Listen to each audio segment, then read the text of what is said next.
تو میرے بھائیوں جس طرح یہ آیت پکار پکار کر کہہ رہی ہے کہ خاص کر ہم رب تعالیٰ کی عبادت کریں، خاص کر ہم رب تعالیٰ کے سامنے عاجزی انکساری کریں، رب تعالیٰ کے سامنے اپنا سر جھکائیں اور رب تعالیٰ سے مدد مانگیں، تو ہم امت مسلمہ کو چاہیے کہ ہم گھروں میں بھی، چھوٹوں میں بھی، بڑوں میں بھی یہی بات عام کریں کہ کسی سے مانگنا ہے تو اللہ کی ذات ہے۔ ہمیں روزی دینے والا کون ہے بھائی؟ اللہ ہے۔ رزق دینے والا کون ہے بھائی؟ اللہ ہے۔ کھانا دینے والا کون ہے بھائی؟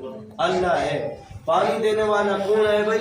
اللہ ہے۔ جب یہ عادت بن جائے گی تو ہمارا چھوٹا بچہ بھی بولے گا دودھ کون دیتا ہے بھائی؟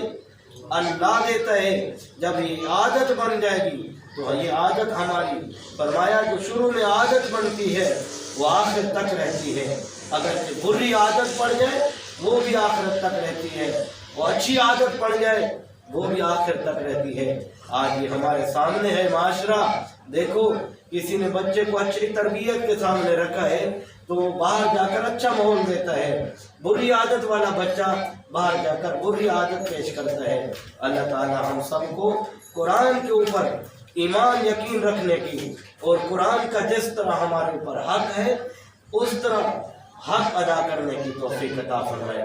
اللہ تعالی ہم سب کو قرآن کی تلاوت اور قرآن کی زیارت نصیب فرمائے۔ ہم سب کے گھروں کے اندر ماحول ہو، صبح صبح اٹھیں قرآن کی تلاوت ہو، قرآن کی زیارت ہو۔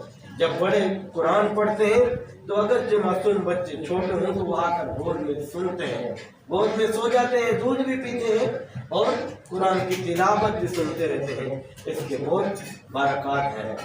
ایاک نعبد و ایاک نستعین کا مصداق اور اس کے اندر تشریح اور تفسیر یہی ہے کہ ہم اپنی اور دوسرے اپنوں کی سب کی یہی عادت بنائیں کہ ہم سب کا حاجت روا کون ہے بھائی؟ اللہ ہے۔ مالک کون ہے بھائی؟ اللہ ہے۔ اللہ کے علاوہ کوئی خالق، اللہ کے علاوہ کوئی مالک، اللہ کے علاوہ کوئی معبود، اللہ کے علاوہ کوئی مسجود، اللہ کے علاوہ کوئی حاجت روا، اللہ کے علاوہ کوئی مشکل کشا نہیں ہے۔ پہلا کلمہ یہی کہتا ہے لا الہ الا اللہ محمد رسول اللہ، کہ اللہ کے سوا کوئی معبود نہیں، حضرت محمد صلی اللہ علیہ وسلم اللہ کے رسول ہیں، اللہ کے رسول ہیں۔ میرے بھائیو حضرت بلال حبشی رضی اللہ تعالیٰ عنہ کون؟ شکل کا کالا ہے، کوئی اس کو پہچانتا بھی نہیں، کوئی اس کو جانتا بھی نہیں، لیکن حبشہ سے چل کر جب میرے محبوب پیغمبر صلی اللہ علیہ وسلم کے قدموں میں آتا ہے، جب احد احد کی صدا بلند کرتا ہے، اللہ کی ذات کو پکارتا ہے، لوگ کہتے ہیں یہ تو مرگی کی حالت ہے، یہ تو بیماری کی حالت ہے، یہ تو معاذ اللہ پاگل پن ہو گیا ہے، لیکن اس نے اللہ کے رسول صلی اللہ علیہ وسلم کے ساتھ ایسی عشق اور ایسی محبت کی کہ اللہ کی ربوبیت کی وحدانیت کو اتنا پکارا، احد احد کہہ رہا ہے، پکار رہا ہے کہ اللہ کی ذات ایک ہے، اللہ کی ذات ایک ہے، اللہ ایک ہے، سب کچھ کا مالک اللہ ہے۔ اس کی سزا یہ ملی کہ اس کی جسم سے کپڑے اتارے گئے، اس کو کوڑے مارے گئے، گرم ریت پر گھسیٹا دیا، تشدد اور ظلم اور مصائب ڈالے گئے۔ اس کے باوجود بھی کیا کہا؟ اس کے باوجود بھی کیا کہا؟ احد احد، اللہ ایک ہے، اللہ ایک ہے، اللہ مالک ہے۔ آج ہمارے ہاں تھوڑی سی پریشان ہوتی ہے، ہم در پر جھکنے کے لیے تیار ہو جاتے ہیں۔ اللہ تعالی ہم سب کو یہ باتیں سمجھنے کی اور عمل پیرا ہونے کی توفیق عطا فرمائے۔ میرے بھائیوں، قرآن روز روشن کی طرح واضح ہے، اس کے اندر دنیا بھی آخرت بھی ہر احکام روز روشن کی طرح واضح ہے۔ تو اللہ تعالی ہم سب کو دین والے کام اور دین پر چلنے کی توفیق عطا فرمائے۔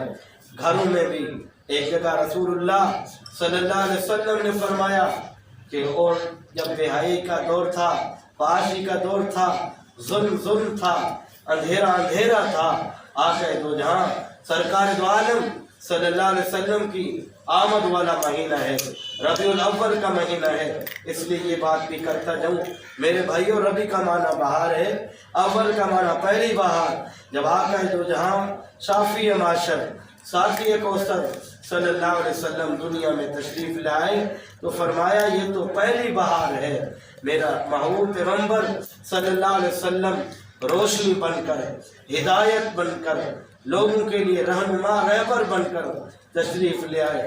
محبوب کبریا صلی اللہ علیہ وسلم ہر ایک کے لیے رحمت بن کر آئے۔ آقا صلی اللہ علیہ وسلم کا فرمان ہے، بلکہ رب کا کلام کہتا ہے وَمَا أَرْسَلْنَاكَ إِلَّا رَحْمَةً لِلْعَالَمِينَ، کہ میں نے اپنے محبوب کو تمام جہان والوں کے لیے رحمت بنا کر بھیجا ہے۔ کیا بنا کر بھیجا ہے؟ رحمت بنا کر بھیجا ہے۔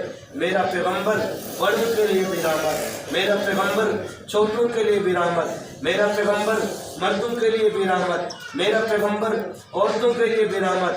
اور دور کے اندر عورتوں کے ساتھ بدسلوکی اور ظلم کی انتہا کی جاتی تھی، جب میرا محبوب پیغمبر صلی اللہ علیہ وسلم تشریف لے آئے تو عورتوں کو ایک مقام ملا۔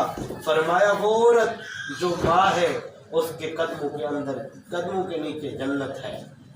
کیا فرمایا بھائی؟ جو ماں ہے اس کے قدموں کے نیچے جنت ہے۔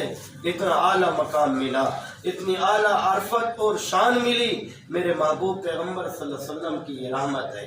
میرے بھائیوں، فرمایا جو بیٹی ہے، بیوی ہے، وہ گھر والے کی عزت ہے، جو بیٹی ہے وہ رحمت ہے، جو بہن ہے وہ ایک غیرت ہے۔ اللہ تعالیٰ کے نبی صلی اللہ علیہ وسلم جب دنیا میں تشریف لے آئے تو یہ ایک رحمت کا چشمہ عورت کو بھی ملا، عورت کو بھی مقام ملا، عورت کو بھی شان ملی۔ یہ میرے محبوب صلی اللہ علیہ وسلم کا فائدہ ہے، یہ میرے محبوب پیغمبر صلی اللہ علیہ وسلم کی شان ہے۔ میرے بھائیوں، میرا محبوب پیغمبر صلی اللہ علیہ وسلم ہر ایک کے لیے رحمت بن کر آیا ہے۔ اور یہ مہینہ ربیع الاول کا ہے، اسی مہینے کے اندر میرے محبوب پیغمبر صلی اللہ علیہ وسلم کی ولادت ہے، اور اسی مہینے کے اندر میرے محبوب پیغمبر صلی اللہ علیہ وسلم کی وفات ہے۔ اللہ تعالی ہم سب کو اس مہینے کے اندر جتنا ہو سکے آقا دو جہاں سرکار دو عالم صلی اللہ علیہ وسلم کی ذات اقدس پر زیادہ سے زیادہ کثرت سے درود شریف پڑھنے کی توفیق عطا فرمائے۔ فرمایا جب ایک مرتبہ آدمی درود پڑھتا ہے اللہ تعالیٰ اس پر 10 مرتبہ رحمت بھیجتا ہے۔ کیا فرمایا؟ جب ایک مرتبہ آدمی درود پڑھتا ہے اللہ تعالیٰ اس کے 10 گناہ مٹا دیتے ہیں اور 10 نیکیاں لکھ دیتے ہیں اور 10 درجات بلند ہو جاتے ہیں۔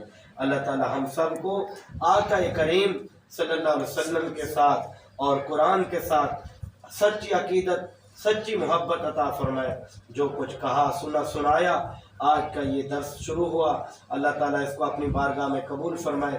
انشاءاللہ العزیز یہ جاری اور ساری رہے گا۔ اللہ تعالیٰ ہم سب کو سننے سنانے والوں کو اور اس کا اہتمام کرنے والوں کو اجر عظیم سے مال فرمائے۔ جتنے حضرات موجود ہیں اللہ تعالیٰ سب کی جائز مقاصد، جائز حاجات کو اپنے خزانہ غیب سے پورا فرمائے۔ کچھ لوگوں نے دعا کے لیے کہا ہے، ایک آدمی کا بیٹا ہوا ہے، اللہ تعالیٰ اس کو بھی اپنے مدد اور نصرت فرمائے، جلد اس کو باعزت رہائی ملے اور گھر میں